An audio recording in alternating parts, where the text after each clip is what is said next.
Is ready for the win? Scott Jurek is an ultramarathoner who is known around the world as one of the toughest and strongest runners ever.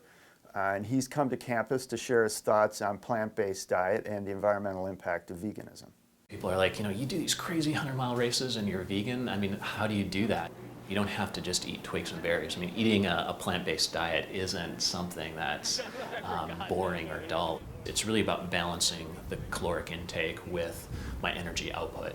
I led a group run with the triathlon and running club, and then in the evening led a larger group discussion on the environmental and health benefits of a plant-based diet. Incomes in developing countries are rising. As these societies have become wealthier, they've also increased their per capita consumption of meat. And between the year 2000 and 2050, global meat consumption is forecast to double. All this is important to understand because food production creates about a quarter of all global greenhouse gas emissions annually.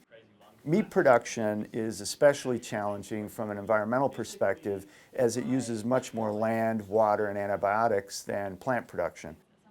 The average meat consumer's diet is responsible for 2/3 more global greenhouse gas emissions than a vegan's diet. Going vegan, it wasn't like one day I was eating meat and potatoes and the next day I went vegan. It was a slow transition. It took over a year and a half. Try one new food per week and incorporate that into 1 or 2 meals. You don't have to look at it as a diet of deprivation. It actually can be fun. Initially when I got into the sport, it was about pushing my body to the edge and winning and seeing what I could do. And now it's really kind of turned into this lifestyle. It's really about longevity and sustainability. I've been doing this sport for 20 years now.